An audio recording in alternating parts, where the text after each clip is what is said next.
അസ്സലാമു അലൈക്കും വറഹ്മത്തുള്ളാ. അൽഹംദുലില്ലാ വസ്സലാത്തു വസ്സലാമു അലാ റസൂലില്ലാ.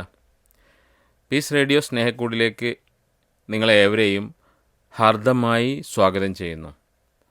നമുക്കറിയാം, കുടുംബങ്ങളിൽ കുളിർത്തന്നലായി വീശിയടിക്കുന്ന സ്നേഹക്കൂട് ഇത്തവണ ഈ ദമാം സ്റ്റുഡിയോയിൽ നിന്നാണ് നിങ്ങളിലേക്ക് വീശിയടിക്കുന്നത്. ഇന്ന് ദമാം സ്റ്റുഡിയോയിൽ സ്നേഹക്കൂടിൽ പങ്കെടുക്കാൻ എത്തിയിട്ടുള്ളത് ബഹുമാന്യനായ ഡോക്ടർ ജൗഹർ മുനവർ സാറാണ്.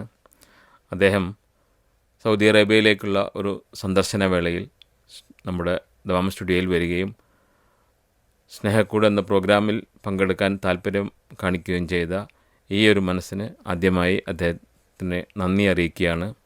അതോടൊപ്പം നിങ്ങളേവരെയും ഈ ഒരു പ്രോഗ്രാമിലേക്ക് വളരെ സന്തോഷത്തോടു കൂടി സ്വാഗതം ചെയ്യുന്നു. ഇന്ന് സ്നേഹക്കൂടിൽ നമുക്കറിയാമല്ലോ, വിവിധ വിഷയങ്ങളാണ് നമ്മൾ കൈകാര്യം ചെയ്യാറുള്ളത്. ഇന്ന് അൽഹംദുലില്ലാ നമ്മൾ കൈകാര്യം ചെയ്യുന്ന വിഷയം, മനുഷ്യനെ അള്ളാഹു പല പ്രകൃതക്കാരായിട്ടാണ് സൃഷ്ടിച്ചിട്ടുള്ളത്. ഓരോ വ്യക്തിക്കും ഓരോ പ്രകൃതം. അള്ളാഹുവിൻ്റെ സൃഷ്ടിപ്പ് അതിമനോഹരം. ആ ഒരു സൃഷ്ടിപ്പ് തന്നെ അതിൽ പല പ്രകൃതക്കാർ, പല സ്വഭാവക്കാരായി വരുന്നത് നമുക്ക് കാണാം. അള്ളാഹുവിൻ്റെ ഈ ഒരു സൃഷ്ടിപ്പിനെക്കുറിച്ച് മനുഷ്യൻ്റെ ബുദ്ധിയിൽ നിന്ന് അവർ പഠിച്ച് മനസ്സിലാക്കിയ ചില കാര്യങ്ങളുമായി ബന്ധപ്പെട്ട് ഓരോ പ്രകൃതത്തിൽ വന്ന മനുഷ്യർ പല രൂപങ്ങളും പല മാറ്റങ്ങളും വരുന്നു. അത് തലച്ചോറുണ്ടാവുന്ന മാറ്റങ്ങളാണ് അതിന് കാരണമെന്നവർ നമുക്ക് മനസ്സിലായി. ആ ഒരു മാറ്റങ്ങൾ കാരണമുണ്ടാകുന്ന സ്വഭാവ വ്യത്യാസങ്ങൾ എങ്ങനെ വരുന്നു എന്നും അതിനെന്താണ് പരിഹാരം എന്നതും ആണ് ഇന്നത്തെ വിഷയം നമ്മൾ ചർച്ചയ്ക്കെടുക്കുന്നത്. എല്ലാ വശങ്ങളിലേക്കും എത്തിച്ചേരാൻ കഴിയുമെന്ന് തന്നെയാണ് വിചാരിക്കുന്നത്. ബഹുമാന്യനായ ഡോക്ടർ ജൗഹർ മുനവർ സാർ, അദ്ദേഹത്തെ നമുക്കൊക്കെ അറിയാം, ഫാറൂഖ് ട്രെയിനിങ് കോളേജിലെ അസിസ്റ്റൻറ്റ് പ്രൊഫസറാണ്. അതുമാത്രമല്ല, കൗൺസിലിംഗ് രംഗത്ത് ഏറെ നിറഞ്ഞു നിൽക്കുന്ന ഒരു വ്യക്തി കൂടിയാണ് അദ്ദേഹം. പീസ് റേഡിയോ സ്റ്റുഡിയോയിൽ വന്ന് വികൃതി കുട്ടികൾ എന്നൊരു പ്രോഗ്രാം നമ്മൾ ദമാം സ്റ്റുഡിയോയിൽ തന്നെ നമ്മൾ ചെയ്തിട്ടുണ്ടായിരുന്നു. അത് കുട്ടികളുമായി ബന്ധപ്പെട്ടതായിരുന്നെങ്കിൽ ഇത് മൊത്തത്തിൽ ഒരു മനുഷ്യൻ്റെ സ്വഭാവ രൂപീകരണത്തിൽ തലച്ചോറിലുണ്ടാകുന്ന മാറ്റങ്ങൾ എത്രമാത്രം അതിനെ സ്വാധീനിക്കുന്നു എന്നതാണ് ഇന്നത്തെ വിഷയത്തിൻ്റെ കാമ്പ്. അതിലേക്ക് നിങ്ങളെയും ബഹുമാന്യനായ ഡോക്ടർ ജൗഹർ മുനവർ സാറിനെയും വളരെ സന്തോഷത്തോടു കൂടി സ്വാഗതം ചെയ്യുകയാണ്. ഈ വിഷയം വളരെ വലിയൊരു വിഷയമാണ്. മനുഷ്യൻ്റെ പ്രകൃതവുമായി ബന്ധപ്പെട്ട് മനുഷ്യൻ്റെ സ്വഭാവം എങ്ങനെ രൂപീകരിക്കപ്പെടുന്നു എന്നതാണ് വിഷയം. ഞാൻ ആദ്യമൊരു സംഭവം പറഞ്ഞു തുടങ്ങാം. നമുക്കതായിരിക്കും കൂടുതൽ എളുപ്പം തോന്നുന്നു. ഒരു ആൾ കല്യാണം കഴിച്ചു. നല്ല ദീനുള്ള പെൺകുട്ടിയാണ്. അറബി കോളേജിലൊക്കെ പഠിച്ച് പർദ്ദയിട്ട് നെക്കാബിട്ട് ഖുർആൻ ഓതി നിസ്കരിച്ച് വളരെ മനോഹരമായി ദീനി ചിട്ട പുലർത്തുന്ന ഒരു പെൺകുട്ടി. വിവാഹം കഴിച്ച് കഴിഞ്ഞപ്പോൾ ഭർത്താവിനോടും അവൾ നല്ല സ്നേഹത്തോടെ പെരുമാറുന്നു, കാര്യങ്ങൾ ചെയ്യുന്നു. പക്ഷേ ഒരു പ്രശ്നമാണുള്ളത്. എന്തെങ്കിലും ഒരു ചെറിയ പ്രശ്നം ഈ പെൺകുട്ടിക്ക് വലിയ പ്രശ്നമായി മാറും. ഭർത്താവിൻ്റെ ഉമ്മ പറയുന്ന എന്തെങ്കിലും ഒരു വിമർശനം, അതങ്ങനെ ശരിയായില്ല, നീ ഇങ്ങനെ ചെയ്താൽ മതി എന്ന ഒരു പറച്ചിൽ ഈ പെണ്ണിൻ്റെ മനസ്സിലത് വലിയ പ്രശ്നവും. അങ്ങനെ ഇയാൾ മനസ്സിലാക്കി ഭർത്താവിനെ അവൾ ഏകദേശമൊക്കെ അഡ്ജസ്റ്റ് ചെയ്യുന്നുണ്ട്. പക്ഷേ മറ്റുള്ള ആരുമായിട്ടും ഈ പെണ്ണിന് സഹവർത്തിത്വത്തോടെ മുന്നോട്ട് പോകാൻ കഴിയുന്നില്ല. ആര് പറഞ്ഞാലും, ഇനി ഭർത്താവിൻ്റെ പെങ്ങന്മാർ വന്നിട്ട് ഒരു ഡ്രസ്സ് ചെയ്ത് പുറത്തിറങ്ങുമ്പോൾ ചിലപ്പം പറയും, ഇതിനേക്കാളും നിനക്ക് മറ്റേ ഡ്രസ്സായിരുന്നു ചേരുക എന്നൊരു അത് സഹിക്കാൻ പറ്റില്ല. വേറെ ആര് പറയുന്ന ഒരു വിമർശനത്തെയും ഈ പെണ്ണ് കാണുന്നത് ഒരു ഇൻസൾട്ടിങ് ആയിട്ടാണ്. അതൊരു വലിയ ഇൻസൾട്ടിങ് ആയിട്ട് തോന്നും. ഉമ്മ പറയുന്ന വളരെ സതുദ്ദേശത്തോടെ പറയുന്ന ഒരു കാര്യം പോലും, നമ്മളങ്ങനെ ഉണ്ടാവുമല്ലോ, ഒരു സതുദ്ദേശത്തോടെ മോളെങ്ങനെ വേണമെന്ന് പറയുന്ന ഒരു കാര്യം പോലും വലിയൊരു ഇൻസൾട്ടിങ് ആയിട്ട് ഫീൽ ചെയ്യുകയും ഒരു പ്രശ്നമാവുകയും ചെയ്യുക. അപ്പോൾ അദ്ദേഹം കുറച്ചുകൂടി അവളെ സ്നേഹിക്കാനും ഒക്കെ തുടങ്ങി. കുറച്ച് കഴിഞ്ഞപ്പം ആ മനുഷ്യന് ഫീൽ ചെയ്യാൻ തുടങ്ങി, അയാൾ പറയുന്ന ചില പ്രശ്നങ്ങളും ഇവൾക്ക് വലിയ മാനസിക പ്രശ്നങ്ങൾ ഉണ്ടാക്കുന്നു. ക്ഷീണിച്ചു പോകുന്നു ഈ പെണ്ണ്, കിടന്നു പോകുന്നു അവൾക്ക് സഹിക്കാൻ കഴിയുന്നില്ല. കുറേ കഴിഞ്ഞപ്പോൾ ഇയാൾക്ക് ഈ ഭാര്യയെ കൊണ്ടു നടക്കുക എന്നുള്ളത് വലിയ പ്രശ്നമായി മാറി. ഒന്നും പറയാൻ വയ്യ, ഒരു സങ്കടമുള്ള കാര്യം പറയാൻ വയ്യ, ഇങ്ങനെയല്ല അങ്ങനെ ചെയ്താൽ മതി എന്ന് പറയാൻ വയ്യ. അങ്ങനെ അയാൾ മുന്നോട്ട് പോയി. അല്പം കഴിഞ്ഞപ്പോൾ അയാൾ പ്രഗ്നൻ്റായി. അവൾ പ്രഗ്നൻ്റായി, കുട്ടിയുണ്ടായി കഴിഞ്ഞപ്പോഴും ഇതേ മാനസികാവസ്ഥ. തൻ്റെ കുട്ടിയെ കുറിച്ച് ചിലപ്പോൾ ഇങ്ങനെയല്ല മോളെ നീ ഇങ്ങനെ പാല് കൊടുക്കുമെന്ന് ഈ ഭർത്താവിൻ്റെ ഉമ്മ പറഞ്ഞാൽ പ്രശ്നമായി. അതെന്താ അങ്ങനെ, എനിക്കറിയില്ല, എൻ്റെ കുട്ടിയല്ലേ, ഞാൻ കുട്ടിയെ നോക്കൂല എന്നാണോ ഉമ്മ പറയണത്? ഇങ്ങനെ ആരെങ്കിലും പറയുന്ന ഒരു വിമർശനത്തെ വളരെ പ്രശ്നത്തോടു കൂടി പെണ്ണ് കാണുകയും അതിന് അവളുടേതായ ഒരു ഇൻ്റർപ്രട്ടേഷൻ അതിനുണ്ടാകും. അങ്ങനെ ആയതുകൊണ്ടല്ലേ ഉമ്മ ഇങ്ങനെ പറഞ്ഞത്, അതുകൊണ്ടായിരിക്കില്ലേ ഉമ്മ ഇങ്ങനെ ചെയ്തത്, കാരണങ്ങൾ കണ്ടെത്തും. അതിങ്ങനെ റിലേറ്റ് ചെയ്ത് ചിന്തിച്ച് ഊഹിച്ച്, അപ്പോൾ ഇയാൾക്കത് വലിയൊരു പ്രശ്നമായപ്പോഴാണ് ഇയാൾ അന്വേഷിക്കുന്നത് എന്ത് ചെയ്യും. കാരണം ഇയാൾ നല്ല സ്നേഹമുള്ള ഭാര്യയാണ്, ഭർത്താവിന് വേണ്ടത് എന്തും ചെയ്തു കൊടുക്കുന്ന ഭാര്യയാണ്, നല്ല ദീനുള്ള കുട്ടിയാണ്. പക്ഷേ ഈ പെണ്ണിനെ മെയിൻറ്റെയിൻ ചെയ്ത് കൊണ്ടുപോവുക എന്നത് ഉമ്മയും പെങ്ങളും കുടുംബവുമായിട്ട് ഈ പെണ്ണിനെ ചേർത്ത് പിടിക്കുക എന്നുള്ള ഇയാൾക്ക് കഴിയാതെയായി. ആകെ പ്രശ്നമായി. അങ്ങനെ അയാൾ ആ ഭാര്യയെ ഗൾഫിലേക്ക് കൊണ്ടുവന്നു. ഗൾഫിൽ ജീവിക്കാനൊക്കെ ബുദ്ധിമുട്ടാണ്, എന്നാലും കൊണ്ടുവന്നു. കുട്ടിയും ഇവളുമായിട്ട് ഒരു റൂമിനകത്തായപ്പോൾ കുറേയൊക്കെ അവൾ സ്വസ്ഥമായി. എന്നിരുന്നാലും ആരെങ്കിലും വീട്ടിലേക്ക് വരികയോ എന്തെങ്കിലും സംസാരിക്കുകയോ ഗൾഫിൽ നിന്ന് ഉമ്മ വിളിക്കുകയോ ഒക്കെ ചെയ്യുമ്പോഴൊക്കെ ഈ പെണ്ണിന് അസ്വസ്ഥമാവാൻ തുടങ്ങി. അങ്ങനെ ആകുമ്പോഴാണ് ഇയാൾക്കിത് വലിയ ബുദ്ധിമുട്ടായി മാറിയത്. ഇവിടെ നിന്നുകൊണ്ടാണ് നമ്മൾ ഈ വിഷയത്തെ ഒന്നുകൂടി മനോഹരമായിട്ട് നമ്മൾ ചർച്ച ചെയ്യേണ്ടത്. എന്താണ് എങ്ങനെയാണ് ഇങ്ങനെ ഒരു സ്വഭാവം ഉണ്ടാകുന്നത്? അതിനി പുരുഷന്മാരെ സംബന്ധിച്ചാണെങ്കിലും, ഞാനൊരു പെണ്ണിൻ്റെ എക്സാമ്പിൾ പറഞ്ഞു എന്ന് മാത്രമേ ഉള്ളൂ, പുരുഷനെ സംബന്ധിച്ചാണെങ്കിലും ചില സ്വഭാവ പ്രശ്നങ്ങൾ, അഡ്ജസ്റ്റ് ചെയ്യാൻ പറ്റാത്ത പ്രശ്നങ്ങൾ ഉണ്ടാകും. ഒരു കല്യാണം കഴിച്ചു, ഖുർആൻ പഠിച്ച, മദ്രസയിൽ പഠിച്ച, അറബിക് കോളേജിൽ പഠിച്ച, നല്ല ബുദ്ധിയുള്ള വിവരമുള്ള, എന്ന് പറഞ്ഞാൽ ഒരു ഇസ്ലാമിനെ കുറിച്ചുള്ളൊരു വിമർശനത്തെ കൃത്യമായൊരു മറുപടി എഴുതാൻ പറ്റിയ ഒരു പണ്ഡിത സമാനനായ ഒരു മനുഷ്യൻ, ഒരു ചെറുപ്പക്കാരൻ കല്യാണം കഴിച്ചു. ഒരു നല്ല ദീനുള്ളൊരു പെൺകുട്ടിയാണ് കല്യാണം കഴിച്ചത്. പക്ഷേ ഭാര്യയുടെ വീട്ടിൽ വന്നാലും ആരുമായിട്ട് ഇയാൾ ഒരു വർത്താനമില്ല, മിണ്ടില്ല. തൻ്റെ ഫോണുമായിട്ട് ഇയാൾ ഇങ്ങനെ ഒരു മൂലക്കൽ, ഭാര്യൻ്റെ വീട്ടിൽ വന്ന് കയറിയാൽ ഒരു മൂലക്കലിരിക്കും. സ്വന്തം വീട്ടിലാണെങ്കിലും അങ്ങനെ തന്നെ. ഉമ്മയോടാണെങ്കിലും ഉപ്പയോടാണെങ്കിലും കമ്മ്യൂണിക്കേഷൻ ഇല്ല, വർത്താനമില്ല. ഭാര്യയുമായിട്ട് ഇയാൾ നല്ല ബന്ധമാണ്, എല്ലാത്തരം ബന്ധങ്ങളും ഭാര്യയുമായിട്ടുണ്ട്, ഒരു പ്രശ്നം അവിടെ ഇല്ല. പക്ഷേ ഭർത്താവ് ഭാര്യ വീട്ടിലെത്തിയാലും ഇയാളൊന്നും മിണ്ടുന്നില്ല. റൂമിൽ പോയി കഴിഞ്ഞാൽ പിന്നെ ഇയാൾ റൂമിൽ നിന്ന് പുറത്തിറങ്ങുന്നില്ല. അപ്പം സ്വാഭാവികമായിട്ടും ഭാര്യയുടെ ഉമ്മയും ഉപ്പയും ആങ്ങളമാരൊക്കെ ചോദിക്കും, ഇവൻ എന്താ ഇങ്ങനെ? അപ്പോൾ അവർക്ക് പേടിയാവാൻ തുടങ്ങി, എൻ്റെ മോളോട് ഇങ്ങനെയാണോ? മോള് പറഞ്ഞു എന്നോട് ഇങ്ങനെയല്ല, എന്നോട് കാര്യങ്ങളൊക്കെ ചെയ്യുന്നുണ്ട്. പക്ഷേ പുറത്തിറങ്ങിയിട്ടുള്ളൊരു സാമൂഹ്യമായ ചുറ്റുപാടിൽ ഇയാളൊരു വലിയ പരാജയമായിട്ട് മാറുകയാണ്.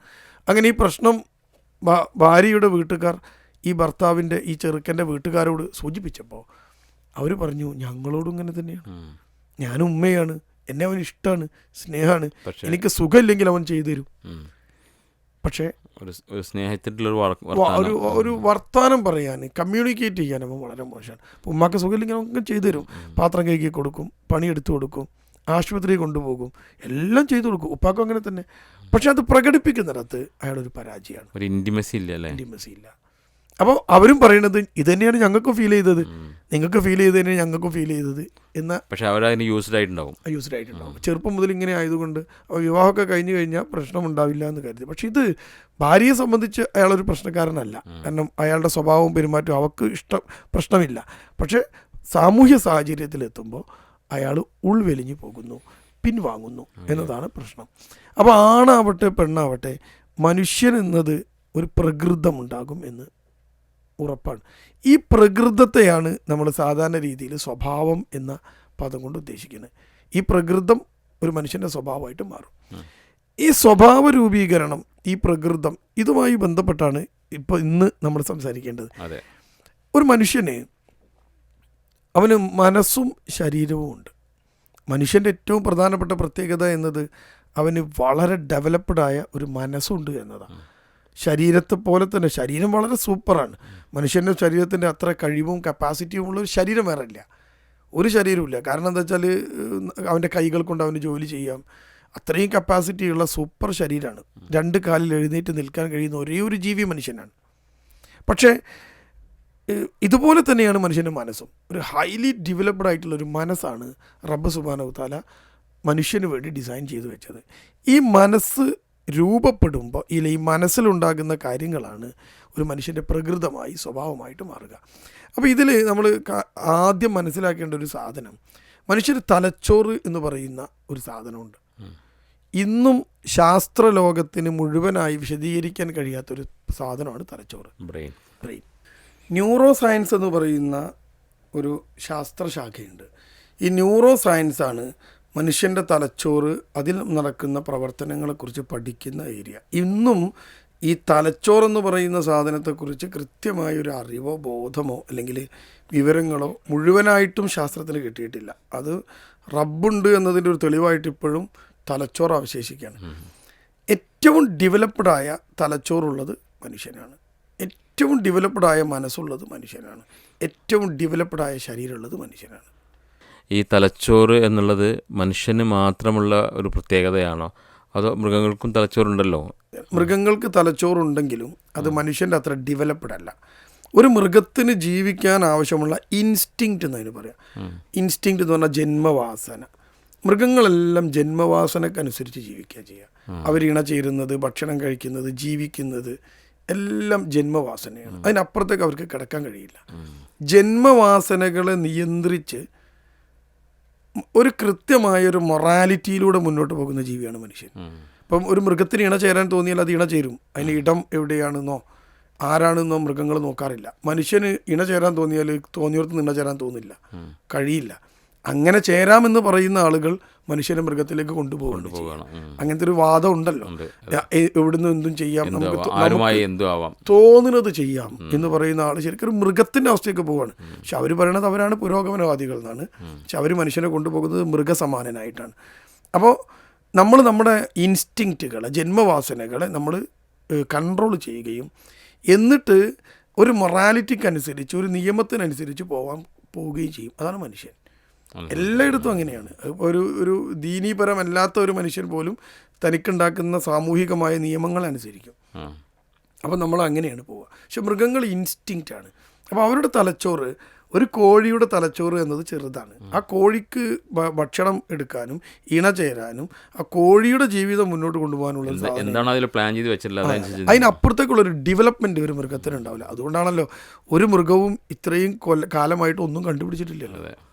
മനുഷ്യനെല്ലാം കണ്ടുപിടിച്ചത്. ഇപ്പം നമ്മളെ ഈ സ്റ്റുഡിയോയിലിരിക്കുന്ന ക്യാമറ, മൈക്ക്, ഷർട്ട്, പാൻറ്റ്, എൻ്റെ കണ്ണട, ഫോണ്, വണ്ടികൾ, വാഹനങ്ങൾ എല്ലാം മനുഷ്യനല്ലേ കണ്ടുപിടിച്ചു. ഒരു പോത്തും ഒന്നും കണ്ടുപിടിക്കാത്തതിന് കാരണം അതിനപ്പുറത്തേക്ക് ചിന്തിക്കാൻ അതിന് കഴിയില്ല. പക്ഷെ മനുഷ്യൻ്റെ ചിന്തക്ക് പരിധിയില്ല, പരിമിതിയില്ല. അവൻ അത്രയും ഉയർന്ന നിലയിൽ ചിന്തിക്കാനും ഉണ്ടാക്കുവാനും പറ്റും. അതാണ് മനുഷ്യൻ്റെ ഒരു പ്രത്യേകത, കഴിവ് എന്ന് പറയുന്നത്. അപ്പോൾ ഈ മനുഷ്യൻ്റെ ഈ തലച്ചോറിൻ്റെ അംഗം വളരെ ഇമ്പോർട്ടൻ്റ് ആണ്. അപ്പം ഇത്തരത്തിലുള്ളൊരു സ്വഭാവങ്ങൾ ചിലപ്പോൾ ചില ഭാര്യമാരൊക്കെ ചിന്തിക്കും, എന്താ എൻ്റെ ഭർത്താവ് ഇങ്ങനെ. ചില ഭർത്താക്കന്മാർ ചിന്തിക്കും, ഇവളെന്താ ഇങ്ങനെ. നമ്മൾ സ്വാഭാവികമായിട്ട് ചിന്തിച്ചു പോകും. അതെങ്ങനെയാണ് രൂപപ്പെടുന്നത് എന്നത് വളരെ പ്രധാനമാണ്. എന്നെ പോലെ അങ്ങനെ ഞാനെന്താ ഇങ്ങനെ ആയത്. അവിടെയാണ് നമ്മൾ ഇതിനെ ഒന്ന് വ്യക്തമായി വിശകലനം ചെയ്യേണ്ടത്. ഒരു മനുഷ്യൻ്റെ സ്വഭാവ രൂപീകരണത്തിൽ, സ്വഭാവത്തിൽ അവൻ്റെ തലച്ചോറിന് വലിയൊരു പങ്കുണ്ട്. ആ തലച്ചോറിൻ്റെ പങ്ക് എന്നത്, തലച്ചോറിനകത്ത് ന്യൂറോൺ എന്ന് പറയുന്നൊരു സാധനമുണ്ട്. ന്യൂറോൺസ്, ആക്ച്വലി ന്യൂറോൺസ് ആണ് തലച്ചോറ് എന്ന് പറയുന്ന സാധനം. ഈ ന്യൂറോൺസിൻ്റെ പ്രവർത്തനങ്ങളാണ് തലച്ചോറ്. ഈ ന്യൂറോൺസിനെ ഇപ്പോഴും കൺട്രോൾ ചെയ്യാനോ ശരിയാക്കാനോ അല്ലെങ്കിൽ അതിലുണ്ടാകുന്ന മാറ്റങ്ങളെ കൃത്യമായിട്ട് അവലോകനം ചെയ്ത് ഒരു തിരുത്തൽ നിർദ്ദേശിക്കാൻ മനുഷ്യന് കഴിഞ്ഞിട്ടില്ല. ഈ 2024 ഇന്നേ വരെ കഴിഞ്ഞിട്ടില്ല. അതിൻ്റെ പരീക്ഷണങ്ങൾ നടത്തിക്കൊണ്ടിരിക്കുന്നേ ഉള്ളൂ അവർ. പക്ഷെ തലച്ചോറ് ഇപ്പോഴും മനുഷ്യന് തൊടാൻ പറ്റാതെ നിൽക്കുകയാണ്.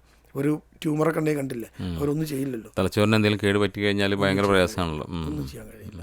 അത് മനുഷ്യ ഉണ്ടാക്കിയ ഒരു സാധനമാണ്. അതിൻ്റെ അപ്പുറത്തേക്ക് അതിപ്പോഴും ശാസ്ത്രലോകം അതിൻ്റെ മുമ്പിൽ അന്തം വിട്ട് നിൽക്കുകയാണ്.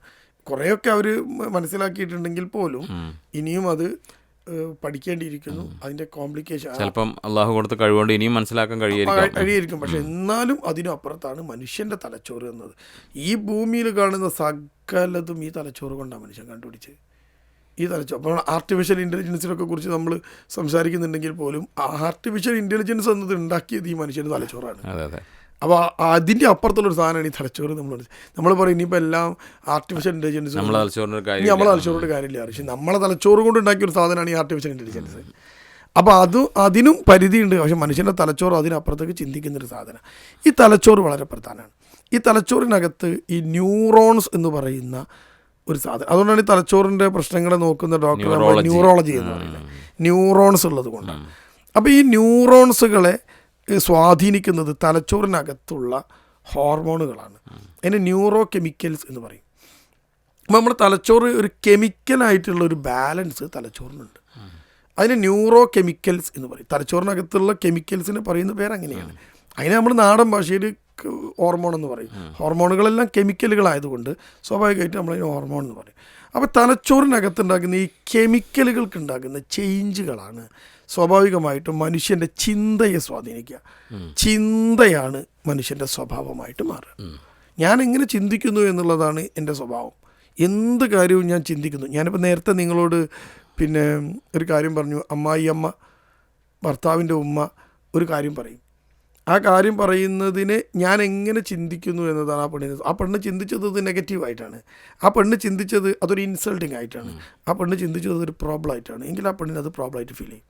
ആ പെണ്ണ് ചിന്തിച്ചത് ഉമ്മ എന്നോട്, ഭർത്താവിൻ്റെ ഉമ്മയല്ലേ, നമ്മുടെ നല്ലതിന് വേണ്ടി പറഞ്ഞതാണ് എന്ന് ചിന്തിക്കുന്നിടത്ത് ആ പ്രശ്നം തീർന്ന്. അപ്പോൾ ചിന്ത 2 തരം. ഒന്നുകൂടി വൃത്തിയായിട്ട് പറഞ്ഞാൽ 3 തരം. ഒന്നാമത്തെ ചിന്തയുടെ പേര് പോസിറ്റീവ് എന്നാണ്. രണ്ടാമത്തെ ചിന്തയുടെ പേര് നെഗറ്റീവ് എന്നാണ്. മൂന്നാമത്തത് അൺവാണ്ടഡ്, ഒരാവശ്യം ഉണ്ടാവില്ല. ഒരാവശ്യം നമ്മുടെ ജീവിതത്തിൽ ഒരു ആവശ്യമില്ലാത്തൊരു ചിന്ത. ചിലപ്പോൾ ബാക്കോട്ട് റിവേഴ്സ് തിങ്കിങ് എന്ന് പറയും. ബാക്കോട്ട് ചിന്തിക്കുക ആൾക്കാർ. നമ്മൾ ജീവിതത്തിൽ കാണുന്നതാണല്ലോ. ചില ക്ലാസ്സുകളിൽ ആളുകൾ ഇരിക്കുമ്പോൾ ക്ലാസ്സുകളിലൊക്കെ അറ്റൻഡ് ചെയ്യുന്ന വ്യക്തികൾ കുറേ ചോദ്യങ്ങൾ നമുക്ക് തന്നെ മനസ്സിലാക്കാൻ കഴിയും. അത് ആസ്ഥാനത്തുള്ള ചോദ്യങ്ങളൊക്കെ, അനാവശ്യമായ കുറേ ചോദ്യങ്ങൾ ചോദിക്കുന്നത് നമ്മൾ കാണാറുണ്ട്. അത് നെഗറ്റീവാണ്. വളരെ നെഗറ്റീവായിട്ട് ചോദ്യം ചോദിച്ച ഒരു ഉത്തരം പറഞ്ഞാൽ പോലും അതിനെ നെഗറ്റീവായിട്ട് ചിന്തിച്ചു. ഇതാണ് ഒരു പ്രശ്നം. അത് ഈ ന്യൂറോൺസാണ് ഇത് തീരുമാനിക്കപ്പെടുക. ഈ ന്യൂറോൺസിൽ ഉണ്ടാകുന്ന ഹോർമോണുകൾ, ഐ മീൻ ഈ ന്യൂറോ കെമിക്കൽസാണ് ഈ മനുഷ്യൻ്റെ ചിന്ത നിയന്ത്രിക്കപ്പെടുക. അപ്പോൾ ഈ ചിന്ത എങ്ങോട്ട് പോകുന്നു എന്നതാണ് വളരെ പ്രധാനം. എന്നോടൊരാൾ ഇപ്പോൾ നമ്മുടെയൊക്കെ ചില വീഡിയോകളൊക്കെ യൂട്യൂബിലും ഫേസ്ബുക്കിലൊക്കെ അപ്ലോഡ് ചെയ്താൽ അതിൻ്റെ അടിയിലുള്ള കമൻറ്റ് നമുക്ക് വായിക്കാൻ പറ്റില്ല. അവർ ഈ സ്വതന്ത്ര ചിന്തകരൊക്കെ ഇടുന്ന കമൻറ്റ് തെറിയായിരിക്കും. അപ്പോൾ ഇത് സ്വാഭാവികമായിട്ടും ചിലപ്പോൾ നെഗറ്റീവായിട്ട് ചിന്തിക്കുന്ന ഒരാളെ സംബന്ധിച്ച് അത്തരം കുറച്ച് കമൻറ്റുകൾ കണ്ടാൽ പിന്നെ അയാൾ ജീവിതത്തിൽ മൈക്കിൻ്റെ മുമ്പിൽ നിൽക്കില്ല. അപ്പോൾ എന്നോടൊക്കെ ചില ആൾക്കാർ പിന്നെ എനിക്ക് വീഡിയോ എടുത്തിട്ട് ഇങ്ങനെ ഇട്ട് എന്നിട്ട് പറയും, സാർ ഇതിൻ്റെ അടിയിൽ ഫുൾ നെഗറ്റീവ് കമൻറ്റ്സ് ആണല്ലോ എന്ന് പറയും. അപ്പോൾ ഞാൻ അവളോട് സാരമില്ല, പ്രശ്നമാക്കണ്ട, നിങ്ങൾ വീഡിയോ കണ്ടാൽ മതി, കമൻറ്റ് കേൾക്കണ്ട എന്ന് പറയും. ആ കമൻറ്റിൻ്റെ പുറകെ ഞാൻ നടന്നാൽ അല്ലെങ്കിൽ ആ കമൻറ്റ് നമുക്ക് വേറെ ചെയ്യാൻ പറ്റില്ല.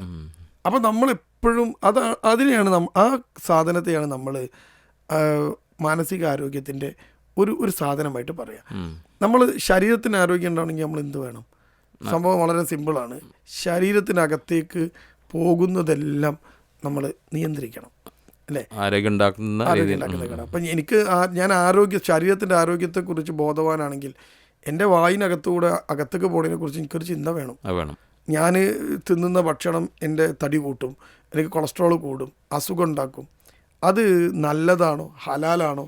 ഇനി അതും പോട്ടെ, അതിൻ്റെ അപ്പുറത്തേക്ക് അത് എന്തെങ്കിലും വിഷട്ടതാണോ? അപ്പോൾ പുറത്തുനിന്ന് എവിടുന്നെങ്കിലും ഒരു ഭക്ഷണം എന്താണെന്നറിയാത്തത് ഞാൻ അടുത്ത് കഴിക്കില്ല. അപ്പോൾ എൻ്റെ അകത്തേക്ക് ഞാൻ കഴിക്കുന്ന ഭക്ഷണത്തെ ശ്രദ്ധിച്ചാൽ എനിക്ക് ആരോഗ്യം ഉണ്ടാവും. മനസ്സിനകത്തേക്ക് ഡോക്ടർ പറഞ്ഞു വരുന്നതാണ്, മനസ്സിനകത്തേക്ക് പോകുന്ന സാധനത്തെ നമ്മൾ കൺട്രോൾ ചെയ്താൽ മനസ്സിന് ആരോഗ്യം ഉണ്ടാവും. അപ്പോൾ നമ്മൾ ചിന്തിക്കുന്ന ചിന്ത നെഗറ്റീവ് ആവണോ പോസിറ്റീവ് ആവണോ എന്ന്, അൺവാണ്ടഡ് ആവണോ എന്ന് തീരുമാനിക്കപ്പെടുന്നത് ഈ ഹോർമോണുകളാണ്, ന്യൂറോ കെമിക്കൽസാണ്. ഈ കെമിക്കൽസിൽ ഉണ്ടാകുന്ന വ്യതിയാനങ്ങൾ മനുഷ്യൻ്റെ ചിന്തയെ ബാധിക്കും. ചിന്ത അവൻ്റെ സ്വഭാവത്തെ ബാധിക്കും. Thoughts and behaviour. ഞാനെങ്ങനെ ചിന്തിക്കുന്നു? ഇപ്പം നിങ്ങൾ എന്നെ വളരെ നെഗറ്റീവായിട്ട് എന്നോട് പറഞ്ഞു, നിങ്ങളെന്ത് മനുഷ്യനാണ്, വളരെ പ്രശ്നമാണ്, ഇത് ഏറ്റവും രസകരമായ സാധനം.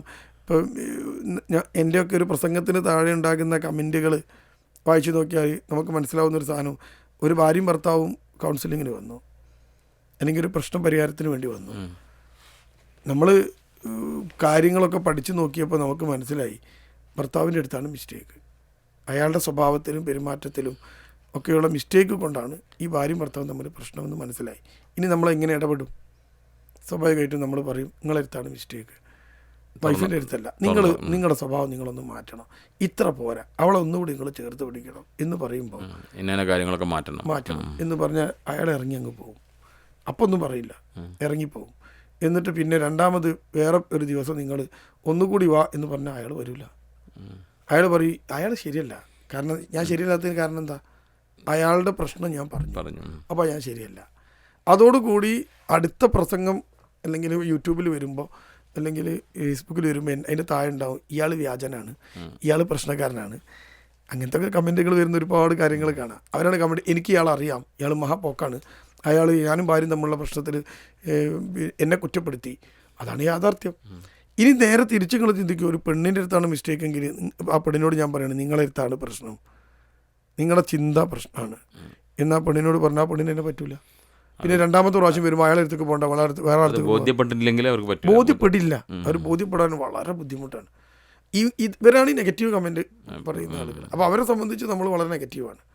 റെഡി. അപ്പോൾ ഈ കമൻറ്റുകൾ കേൾക്കുമ്പോൾ നമ്മൾ ചിന്തിക്കുന്ന ചിന്ത എന്താ, അയ്യയ്യേ ഇനി ഇങ്ങനെ പറയേണ്ടിയിരുന്നില്ല, ഇനി ഇങ്ങനെ നമുക്ക് പറയാണ്ടത് പറയാതിരിക്കാൻ പറ്റില്ലല്ലോ. അപ്പോൾ ഇതാണ് ഒരു മനുഷ്യൻ്റെ സ്വഭാവം എന്ന് പറയുന്നത്. നേരെ മറിച്ച് ചെറിയൊരു നെഗറ്റീവ് കമൻറ്റ് വരുമ്പോഴേക്ക് അത് സോഷ്യൽ മീഡിയ പ്ലാറ്റ്ഫോമിലാവട്ടെ, അത് ആരെങ്കിലും നേർക്ക് നേരെ ആവട്ടെ, അത് വലിയ പ്രശ്നങ്ങൾ ഉണ്ടാക്കുന്ന ആളുകളുണ്ടാകും. അപ്പോൾ അവരുടെ സ്വഭാവം അങ്ങനെ പിന്നെ മാറാനുള്ള ഒരു കാരണം എന്നത് ഇത് ഈ തലച്ചോറിനകത്തുള്ള ഈ ന്യൂറോ കെമിക്കൽസിൽ ഉണ്ടാകുന്ന ചേഞ്ചുകളാണ്. ഇത് മനസ്സിലാക്കുന്നിടത്താണ് വിജയം. അപ്പോൾ പിന്നെ ഓരോ ആളുകളുടെയും സ്വഭാവം അയാളുടെ ന്യൂറോ കെമിക്കൽ ചേഞ്ചുമായിട്ട് ബന്ധപ്പെട്ടതാണ്. ചില ആളുകൾ വളരെ പോസിറ്റീവായിട്ട് കാര്യങ്ങൾ എടുക്കുന്നു, ചില ആളുകൾ വളരെ നെഗറ്റീവായിട്ട് കാര്യങ്ങൾ എടുക്കുന്നു, ചില ആളുകൾ വളരെ അൺവാണ്ടഡായ തൻ്റെ ജീവിതത്തിന് ഒരാവശ്യമില്ലാത്ത കാര്യങ്ങളെക്കുറിച്ച് ചിന്തിക്കുന്നു. അതാണ് ഈ പ്രശ്നങ്ങളിലേക്ക് നയിക്കുന്ന പ്രധാന പ്രശ്നങ്ങൾ. അതാണെന്ന് മനസ്സിലായി. അതാണ് ഈ പ്രശ്നങ്ങൾ എന്ന് പറയുന്നത്. ഇവിടെ ഇപ്പോൾ പ്രശ്നങ്ങൾ നമുക്ക് മനസ്സിലായി. ഈ ഒരു തലച്ചോറുണ്ടാകുന്ന വ്യതിയാനങ്ങൾ മൂലമുണ്ടാകുന്ന പ്രശ്നങ്ങൾ എന്താണെന്ന് മനസ്സിലായി. ഇപ്പോൾ സ്വാഭാവികമായിട്ടും ഇത് കേൾക്കുന്ന ശ്രോതാക്കൾക്ക് ഉണ്ടായേക്കാവുന്ന ഒരു സംശയം, ചിലപ്പോൾ സാർ ആ വിഷയത്തിലേക്ക് വരാൻ ഉദ്ദേശിക്കുന്നതായിരിക്കും. എന്നാലും ഞാൻ ചോദിക്കുന്നു, ഇതൊരു പ്രശ്നമാണ്, പക്ഷേ ഇതിന് പരിഹാരം എന്താണ്? ഈ തലച്ചോറിലുണ്ടാകുന്ന ഈ ന്യൂറോ കെമിക്കൽ ചേഞ്ചസ്, അതിനുള്ള പരിഹാരങ്ങൾ എന്തൊക്കെയാണ് എന്നുകൂടി ഒന്ന്. ഞാൻ ഇപ്പം ഞാൻ ഇത്രയും പറഞ്ഞ കാര്യം ഇത് ബോധ്യപ്പെടാൻ ഈ ആളുകൾക്ക് ഇങ്ങനത്തെ കെമിക്കൽ ചേഞ്ച് വന്നു കഴിഞ്ഞാൽ ഇവരിത് ബോധ്യപ്പെടില്ല.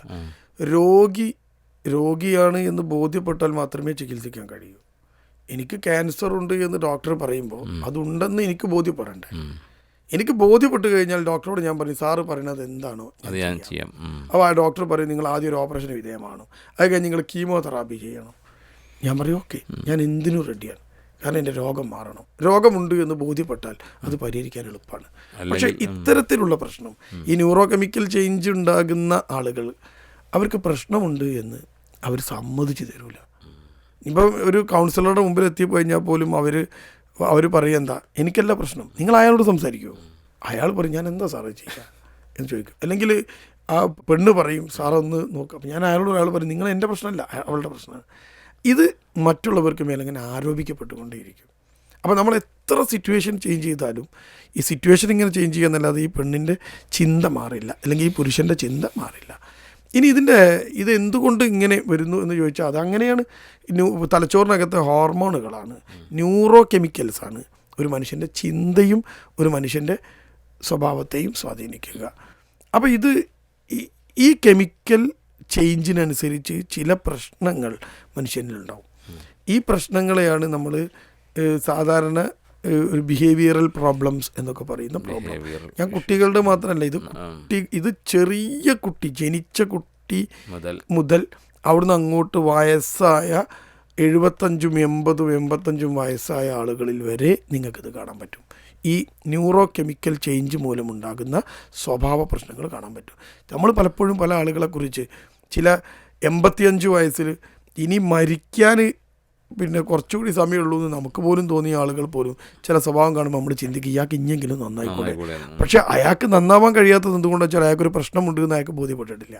ആ ബോധ്യപ്പെടുന്നിടത്താണ് ഇതിൻ്റെ ഏറ്റവും പ്രധാനപ്പെട്ട കാര്യം. ആ ബോധ്യപ്പെടൽ നടത്തണം. ആ പെടുത്താനുള്ള ഒരു മാർഗം കൗൺസിലിംഗ് ആണ്. പക്ഷേ ചില അവസരങ്ങളിൽ കൗൺസിലർമാർ പോലും പരാജയപ്പെടും. ഇത് മനസ്സിലായി കഴിഞ്ഞാൽ ഇനി ഈ കെമിക്കൽ ചേഞ്ച് ഒരാൾക്ക് തലച്ചോറിൽ വന്നാൽ അത് പല മാനസിക പ്രശ്നങ്ങൾ, ഡിസോർഡറുകളിലേക്ക് അത് പോകും. ഇപ്പോൾ ഒരു ഉദാഹരണം ഞാൻ പറയാം. OCD എന്ന് പറയുന്ന ഒരു സാധനം, ഒബ്സസീവ് കമ്പൾസീവ് ഡിസോർഡർ, OCD. നമ്മൾ നാടൻ ഭാഷയിൽ വസ്വാസം എന്ന് പറയും. വസ്വാസമുള്ള ആളുകളെ നിങ്ങൾ നോക്കണ്ട്, നല്ല വസ്വാസമായിരിക്കും. പക്ഷേ എനിക്ക് വസ്വാസം ഉണ്ടെന്ന് അവർ സമ്മതിച്ചു തരില്ല. എനിക്ക് വസ്വാസമൊന്നുമില്ല, എനിക്ക് കുറച്ച് വൃത്തി കൂടുതലാണ്. നിങ്ങൾക്ക് വൃത്തിയില്ല. ഇതേ പറയുള്ളൂ. അപ്പോൾ എന്താ ഈ വൃത്തി കൂടുതൽ? ഞാൻ എല്ലാം 2 പ്രാവശ്യം കഴുകും, പിന്നെയും കഴുകും. ഒതെടുക്കുമ്പോൾ 3 പ്രാവശ്യം എടുക്കും. നിസ്കരിക്കാൻ കൈയിട്ടുമ്പോൾ 5 പ്രാവശ്യം കെട്ടും. നിസ്കരിച്ച് കഴിഞ്ഞാൽ 2ആണോ 3ആണോ സംശയം വരും. എന്നിട്ട് ഇതിങ്ങനെ ടെൻഷൻ അടിച്ചിട്ട് അത് ഞാൻ എൻ്റെ ഒരു സൂക്ഷ്മതയാണ്, അത് പിന്നെ എൻ്റെ വൃത്തിൻ്റെ ഭാഗമാണ് എന്ന് ഇവർ പറയും. പക്ഷേ അല്ല, OCD എന്ന് പറഞ്ഞാൽ അപ്പോൾ എന്താ സാധനം? നമുക്ക് സിമ്പിളായിട്ട് പറഞ്ഞാൽ ആ OCD ചെറിയ എമൗണ്ടിലുള്ളവരുണ്ടാവും, വലിയ എമൗണ്ടിലുള്ളവരുണ്ടാവും. ചെറിയ OCD ഉള്ളവരൊക്കെ എങ്ങനെയാണ് പോകും, പ്രശ്നമില്ല. ഇനി വലിയ ലെവലിലുള്ളവരുണ്ടാവും. ബാത്റൂമിൽ 8 മണിക്ക് കയറിയിട്ട് ഉച്ചയ്ക്ക് 2 മണി വരെ കുളിക്കുന്ന, 3 ടാങ്ക് വെള്ളം കുളിക്കാനെടുക്കുന്ന ആളുകളൊക്കെ ഉണ്ട്. അവരും കൗൺസിലിങ്ങിന് വന്നാൽ അവരും പറയും എനിക്ക് പ്രശ്നമൊന്നുമില്ല, ഞാൻ ഒത്തിരി വൃത്തി കൂടുതലാണ്. ചെറിയ കുട്ടികളടക്കം കാണുന്നുണ്ടല്ലോ കാണാം. അതാ ഞാൻ പറഞ്ഞത്, ഇത് ചെറിയ കുട്ടികൾ മുതൽ ഒരു വലിയ വയസ്സായ ആളുകൾക്ക് വരെ ഈ സാധനം ഉണ്ടാവും. അപ്പോൾ ഇത് ഒന്നാണ്, OCD എന്ന് പറഞ്ഞ സാധനം ഒന്നാണ്, ഒരു പ്രശ്നമാണ്. ഇനി പ്രശ്നങ്ങൾ വേറെ പ്രശ്നങ്ങളുണ്ട്. ഈ OCD അപ്പോൾ എങ്ങനെയാണ് ഉണ്ടാകുന്നത്? നമ്മൾ ആലോചിച്ചാൽ മതി. നമ്മുടെ തലച്ചോറിനകത്ത് ഈ ന്യൂറോ കെമിക്കൽ ഉണ്ടാകുന്ന ചേഞ്ചാണ്. ആ ചേഞ്ച് ഉണ്ടാകുമ്പോൾ എന്തിനാണ് അത് ബാധിക്കുക? ചിന്തനയാണ്. ഈ ചിന്തനയാണ് ഈ OCD. കാരണം എൻ്റെ കൈ ഞാൻ കഴുകി, അത് വൃത്തിയായി, ഞാൻ പോസിറ്റീവായിട്ടാണ് ചിന്തിച്ചത്. നിങ്ങൾ കൈ കഴുകി, നിങ്ങളുടെ കൈ കഴുകിയാൽ നിങ്ങൾ ചിന്തിക്കുക വൃത്തിയായി എന്ന്. പക്ഷെ എൻ്റെ കൈ ഞാൻ കഴുകിയിട്ട് ഞാൻ ചിന്തിക്കുകയാണ് വൃത്തിയായിട്ടില്ല. എൻ്റെ ചിന്ത നെഗറ്റീവാണ്. ഇത് വൃത്തിയായിട്ടില്ല, വീണ്ടും കഴുകി, വൃത്തിയായിട്ടില്ല, വീണ്ടും കഴുകി, വൃത്തിയായിട്ടില്ല, വീണ്ടും കഴുകി. ഇതാണ് OCD. OCD. ചിന്ത നെഗറ്റീവ് പോവാണ്. നായ തൊട്ടിട്ടുണ്ടാവുമോ? തൊട്ടോ. എന്നിട്ട് വീട് കഴുകുക, കൊലായി കഴുകുക, സാധനം കഴുകുക. ഇത് പെണ്ണിങ്ങനെ കഴുകിക്കൊണ്ടേ ഇരിക്കും. ആണ് ഇഷ്ടം പോലെ അറിയാം. പക്ഷെ അവരത് സമ്മതിക്കണം.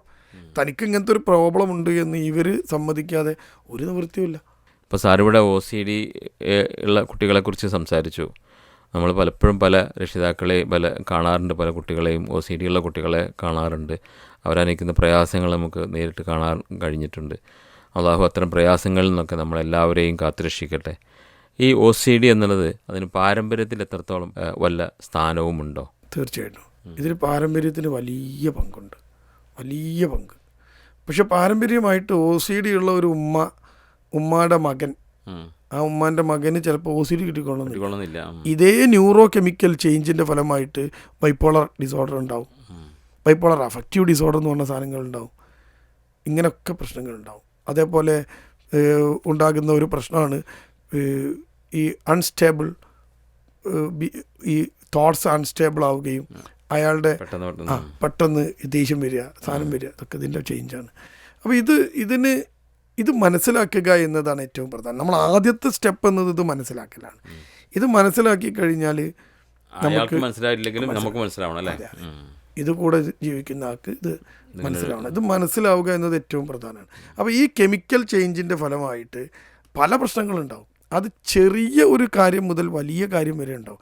ഇപ്പോൾ ആൻസൈറ്റി എന്ന് പറയുന്ന സാധനം, ഭയങ്കരമായ ആശങ്ക, ഇനിയിപ്പോൾ എന്താവും, അങ്ങനെ ആശങ്കപ്പെടും, ആശങ്കപ്പെടും, ഭയങ്കരമായ ആശങ്ക കൂടിയിട്ട് ജീവിക്കാൻ കഴിയില്ല. എന്തും ആശങ്കയായിട്ട് മാറും. ഭർത്താവ് പുറത്തു പോയാൽ ആശങ്കയാണ്, എന്തെങ്കിലും പറ്റുമോ എന്നുള്ള ആശങ്കയാണ്.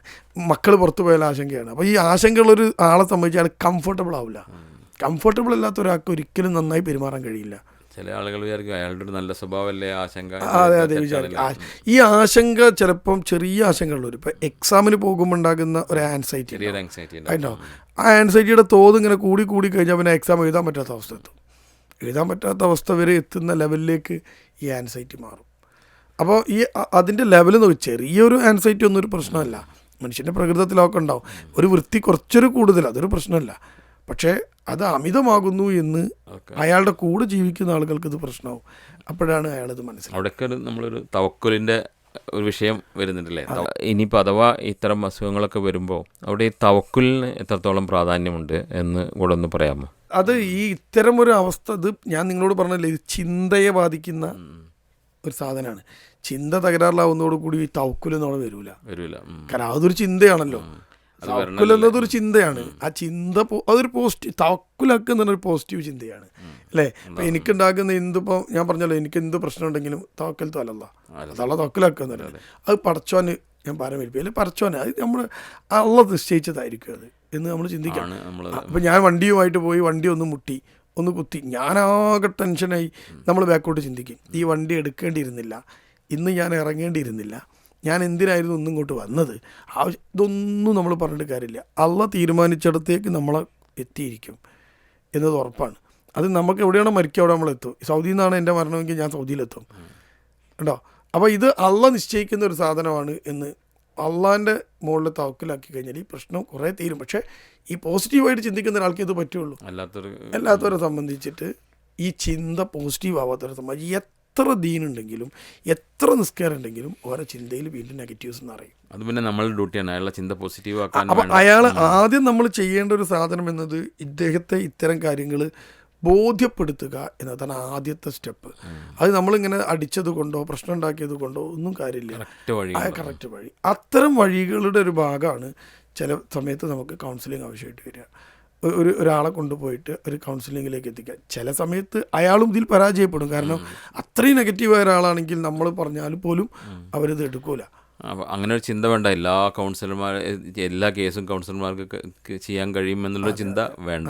അതായത് ഈ കൗൺസിലിംഗ് എന്ന് പറയുന്ന അല്ലെങ്കിൽ മാനസികമായി ഉണ്ടാകുന്ന പ്രശ്നങ്ങൾക്കുള്ള പരിഹാരങ്ങൾ ശാരീരികമായ പരിഹാരങ്ങളെക്കാൾ കോംപ്ലിക്കേറ്റഡ് ആണ്. നമ്മളിപ്പോൾ നമുക്ക് ശാരീരികമായിട്ടൊരു പ്രശ്നം വന്നു കഴിഞ്ഞാൽ അതിൻ്റെ സക്സസ് റേറ്റ് വളരെ കൂടുതലായിരിക്കും. ഇപ്പോൾ നിങ്ങൾക്കൊരു അറ്റാക്ക് വന്നു, അത് പെട്ടെന്ന് തന്നെ ആശുപത്രിയിൽ എത്തിച്ചു കഴിഞ്ഞാൽ നിങ്ങളെ റിക്കവർ ചെയ്യാനുള്ളൊരു റേറ്റ് കൂടുതലായിരിക്കും അവിടെ. പെട്ടെന്ന് അയാൾക്ക് ആക്ട് ചെയ്യാനും കാര്യങ്ങൾ ചെയ്യാനും. പക്ഷേ സൈക്കോളജിക്കലി അങ്ങനെയല്ല. ഒരാൾ നമ്മുടെ മുമ്പിൽ എത്തിക്കഴിഞ്ഞാൽ അത് അയാളുടെ രീതിക്കനുസരിച്ച് നോക്കിയാൽ പോലും ചിലപ്പോൾ ആ പ്രശ്നം പരിഹരിക്കപ്പെടാനുള്ള സാധ്യത വളരെ കുറവായിരിക്കും. ചിലപ്പോൾ ഒക്കെ അള്ളാൻ്റെ തൗഫീഖ് കൊണ്ട് ചില കാര്യങ്ങളൊക്കെ അങ്ങനെ അങ്ങ് പോകും. പക്ഷെ എല്ലാ കാര്യങ്ങളും അങ്ങനെ ആയിക്കൊള്ളണമെന്നില്ല. ഇവിടെ ഇപ്പോൾ നമ്മൾ സാറിൻ്റെ സംസാരത്തിൽ നിന്ന് മനസ്സിലായി ഇത്തരം കേസുകൾക്ക് പരിഹാരം കൗൺസിലിംഗ് തന്നെയാണ്. എല്ലാ കേസും കൗൺസിൽ കൊണ്ട് മാറാൻ പറ്റുമെന്ന് നമുക്ക് ഉറപ്പിച്ച് പറയാൻ പറ്റില്ല. അത് അള്ളാഹുവിൻ്റെ ഒരു തീരുമാനമാണ്. അതുകൊണ്ട് അത്തരമൊരു കൗൺസിലിങ്ങിന് പോയല്ലോ എന്നുള്ള ഒരു രീതിയിൽ എല്ലാ അസുഖം മാറി കിട്ടും എന്നുള്ളൊരു വിശ്വാസം നമുക്ക് പാടില്ല എന്നാണല്ലോ ഇതിൽ നിന്ന് നമുക്ക് മനസ്സിലാക്കേണ്ടത്. ഞാൻ പറഞ്ഞു വന്നത് തലച്ചോറിനകത്തെ ഹോർമോണുകൾ തീരുമാനിക്കപ്പെടുന്നതാണ് നമ്മുടെ ചിന്ത എന്നതാണ്. അതിൻ്റെ നമ്മൾ അവസാനിപ്പിക്കേണ്ടത് അങ്ങനെയാണ്. ആ ചിന്ത കൃത്യമായിട്ട് നമ്മുടെ സ്വഭാവത്തെ സ്വാധീനിക്കും. പോസിറ്റീവായി ചിന്തിക്കുന്ന ഒരു മനുഷ്യൻ്റെ കൂടെ ജീവിക്കാൻ, പോസിറ്റീവായിട്ട് ചിന്തിക്കുന്ന ഒരു മനുഷ്യൻ്റെ കൂടെ യാത്ര ചെയ്യാൻ, പോസിറ്റീവായിട്ട് ചിന്തിക്കുന്ന ഒരു മനുഷ്യനോട് സംസാരിച്ചാൽ നമുക്കൊരു പോസിറ്റീവ് എനർജി കിട്ടും. നെഗറ്റീവായിട്ടുള്ള ഒരാളാണ് അല്ലെങ്കിൽ അയാൾ നെഗറ്റീവാണ് അയാളുടെ ചിന്തയെങ്കിൽ അയാളുടെ കൂടെ ജീവിക്കുക എന്നത്, അയാളുടെ കൂടെ യാത്ര ചെയ്യുക എന്നത്, സഹവർത്തിക്കുക എന്നത് വളരെ ബുദ്ധിമുട്ടുള്ളൊരു കാര്യമാണ്. അല്ലെങ്കിൽ നെഗറ്റീവായിട്ട് പറയും. ചില ആൾക്കാർ അങ്ങനെയാണ്. ഇപ്പോൾ ഇങ്ങനെ പഴയത് ആലോചിച്ചു കൊണ്ടിരിക്കും, പഴയത് ചിന്തിച്ചു കൊണ്ടിരിക്കും. എന്നിട്ട് അതിങ്ങനെ നമ്മളോട് പറഞ്ഞുകൊണ്ടേയിരിക്കും. ഇതൊക്കെ വലിയ പ്രശ്നങ്ങളുണ്ടാക്കുന്നു എന്നതാണ്. അപ്പോൾ തലച്ചോറിനകത്ത് ഉള്ള ന്യൂറോ കെമിക്കൽസാണ് ഒരു മനുഷ്യൻ്റെ ചിന്ത ഉണ്ടാക്കുന്നതെന്നും ആ ന്യൂറോ കെമിക്കൽസാണ് ചിന്തയിലൂടെ നമ്മുടെ സ്വഭാവത്തെ സ്വാധീനിക്കുന്നത്. അപ്പോൾ നിങ്ങൾ ആദ്യം ചോദിച്ച ചോദ്യത്തിൻ്റെ ഉത്തരമായി നമ്മളെ പ്രകൃതം, നമ്മളെ സ്വഭാവം എങ്ങനെ രൂപീകരിക്കപ്പെടുന്നു. അപ്പോൾ അതിന് നമുക്ക് അവസാനിപ്പിക്കുമ്പോൾ എനിക്ക് തോന്നുന്നു ഇങ്ങനെ അതിൻ്റെ കൂടെ ചേർത്ത് പറയാം, ഇത് നമ്മുടെ കൺട്രോളുള്ളൊരു സാധനമല്ല. അപ്പം എൻ്റെ സ്വഭാവം രൂപീകൃതമാകുന്നതിൽ എനിക്കുള്ള കൺട്രോൾ കുറച്ച് കുറവാണ്. അത് പാരമ്പര്യമായിട്ട് കിട്ടുന്ന ഒരു സാധനമാണ്, അല്ലെങ്കിൽ അത് കുറച്ചുകൂടി നമ്മുടെ ഉപ്പാന്റിമാൻ്റെ അടുത്ത് നിന്ന് കിട്ടുന്ന ഒരു സാധനം കൂടിയാണ് എന്ന് നമ്മൾ മനസ്സിലാക്കണം. എന്നാൽ ഒരു പരിധി വരെ നമുക്ക് പിന്നെ നമ്മുടെ കുട്ടികളെ വളർത്തുന്നിടത്ത് ശ്രദ്ധിച്ചാൽ ചെറിയ മാറ്റങ്ങളൊക്കെ അതിനെക്കുറിച്ചാണ് നമ്മൾ ഇനി സംസാരിക്കേണ്ടത്. നമുക്കിതിന് എന്ത് ചെയ്യാൻ പറ്റും? ഇത്തരം ഒരു ചേഞ്ച് ഉള്ള ഒരാൾ, അല്ലെങ്കിൽ എൻ്റെ ഭാര്യ ഇങ്ങനെയാണ്, സാർ ഈ പറഞ്ഞത് ഇത് ചിലപ്പോൾ ഈ എപ്പിസോഡ് കേൾക്കുന്ന ആൾക്കാരെ പറയും ഇത് തന്നെയാണ് എൻ്റെ വൈഫ് പഠിച്ചാൽ ഫുള്ള് നെഗറ്റീവ് ആണല്ലോ, എൻ്റെ ഭർത്താവ് ഇങ്ങനെയാണ്, എൻ്റെ കുട്ടിക്കുണ്ടല്ലോ ഈ പ്രശ്നം തോന്നുന്നു, ഇതിൻ്റെ പരിഹാരം എന്ത്? ഇൻഷാ അല്ലാ തോന്നുന്നു നമ്മുടെ ഈ എപ്പിസോഡിൻ്റെ സമയം കഴിഞ്ഞു തോന്നുന്നു. ഇൻഷാ അല്ലാ നമുക്ക് പിന്നീട് ഒരു എപ്പിസോഡിലാവും. ഇൻഷാ അല്ലാ. അൽഹംദുലില്ലാ, നമ്മൾ ഇന്ന് വളരെ വലിയൊരു വിഷയമാണ് നമ്മുടെ മുന്നിലേക്ക് തന്നിട്ടുള്ളത്.